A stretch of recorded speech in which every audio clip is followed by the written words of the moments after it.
Hi everyone, welcome back to another one of our videos. We're going to look this time at the Big Ten. We're going to start in the Legends Division, and we're going to start with Michigan. Joe, what do you think about Michigan this year? I like Michigan this year. I think they're going to be a good team. I like them to win the Legends Division. Brady Hoke.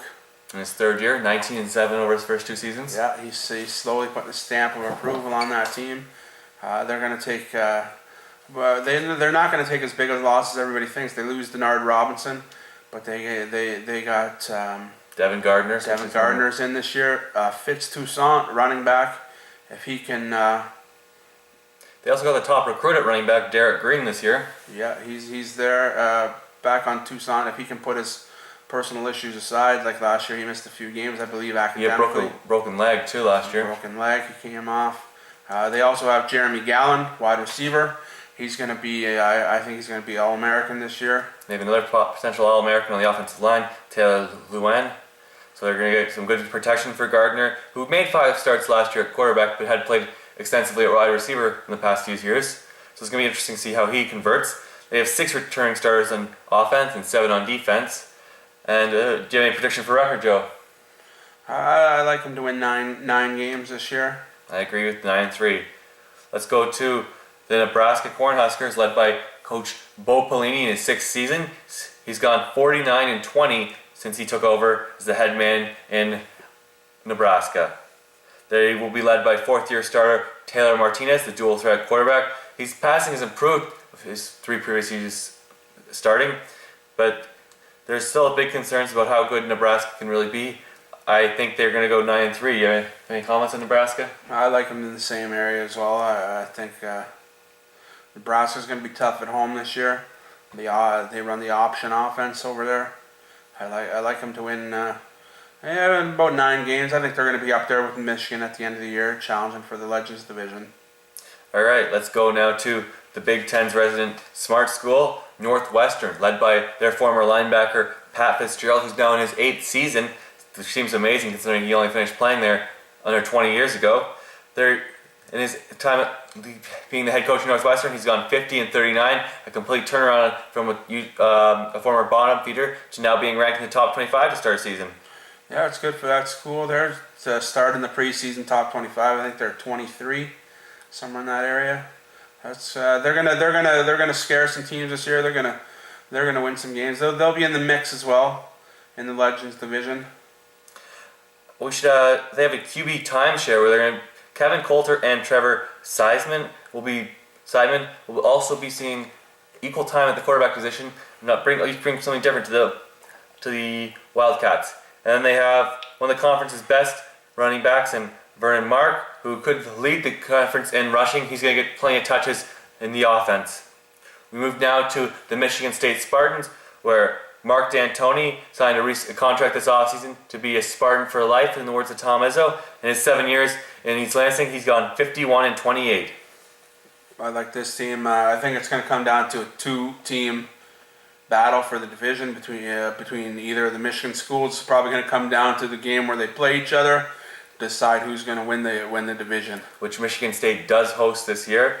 And they returned 16 of 22 starters, 9 on offense, but the big one they lost on offense is their running back Le'Veon Bell. It'll be interesting to see how they replace him. And they also have 17 starters back on defense, and that was already one of the best defenses in all of college football last year. So I think they're going to go 9-3 just like Michigan. It's going to be a race at the top of the conference to see who represents the Legends Division in the Big Ten Conference Championship game. We'll move now to the Minnesota Golden Gophers, led by head coach Jerry Kill in his 3rd season. He's gone 9-16 his first 2 seasons.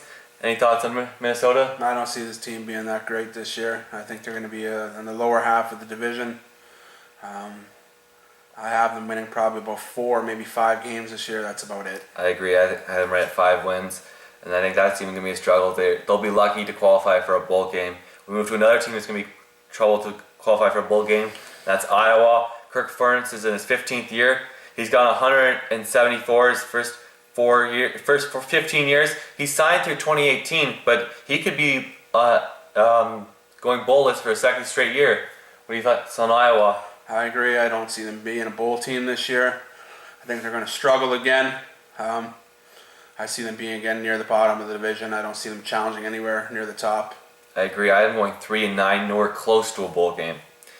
So overall, we like Nebraska, Michigan, and Michigan State, with likely coming down to that game between Michigan and Michigan State. Let's move now to the Leaders Division, where Ohio State is the heavy favorite. Ohio State, I think they're going to be a BCS contender this year. I have them going undefeated. I don't see them having much of a challenge through any of their games now that they're back to being bowl eligible.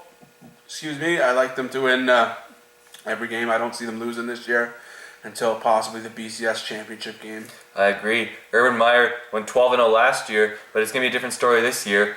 He's going to have a lot more people pushing for him to suspend players when they get into trouble after a recent string of his former Florida players were arrested, led by Aaron Hernandez.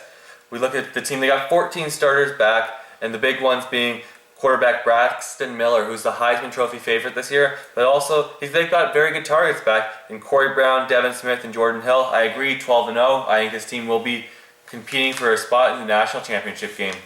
We move now to Penn State, where Bill O'Brien returns for his second year. This team is ineligible for bowl games this offseason, this postseason, due to the Jerry Sandusky scandal. Any thoughts on Bill O'Brien's second year? I like him winning 8 games this year. I think Bill O'Brien's doing a good job over there, despite all the controversy. Again, I have them winning 8 games this year. They'll be right. They won't challenge Ohio State for the division lead, but I have them finishing second, 8-win season. I'm not so high on them. I think they're going to go 500, 6-6. And we move now to Wisconsin, and they have to replace Brett Bielema, who in 7 years the Badgers went 68-24, and they're replacing him with Gary Anderson, who in a few years with Utah State was 26-24, and last year went 11-2. So, any thoughts on the Badgers? I think it's going to be between them and Penn State to see who finishes second in the division. It could go either way. I like Wisconsin winning 7 games myself, so I'll take Wisconsin 7-win total this year. I'm going a bit higher. I'm about 8 wins for them. I just think you're going to get from Wisconsin. That's going to be a hard-running team, a team with great line play and a stingy defense. So I think they'll be able to win 8 games because they're in the weaker division. The Leaders is certainly weaker than the Legends division this year. As we move to Purdue and first-year head coach Daryl Hazel, who was 10-16 at Kent State. What do you think about the Boilermakers this year? I'm not sold on the Boilermakers. They're going to be at the bottom. They're going to be at the bottom of the division with Indiana and Illinois. Not too sold on the Boilermakers this year. 3-4 win total. I agree, 4 wins. We move to the Illinois Fighting Illini, where Tim Beckham is in his second year. He went 2-6 in conference play last year and 4-8 overall, and he's coming over. That's after he was 21-16 at Toledo. Any thoughts on the Illini? Illini, there, like I said, they're going to be bottom of the division this year. The one thing, it's a tough place to play when you get into Champaign, Illinois. 2-3 win total for the Illini this year. I agree. 2 wins is what I see them getting. And then we move to Indiana, where Kevin Wilson is in his third year. He's been 5-19 his first few seasons. But they do return 19 starters. The only problem, they weren't good with those starters last year, so it'll be interesting to see, can they get bowl eligible? I don't think so. I think they're going to be on the outside looking in. They're going to be on the grass, maybe 4 or 5 win total. 5 win total I'm going to go with, just because they have a lot of returnees. Give them another year experience. I'll give them 5 wins this year. I think they just sneak into being bowl eligible and get 6 wins. And that is our Big Ten preview. Hope you enjoy it.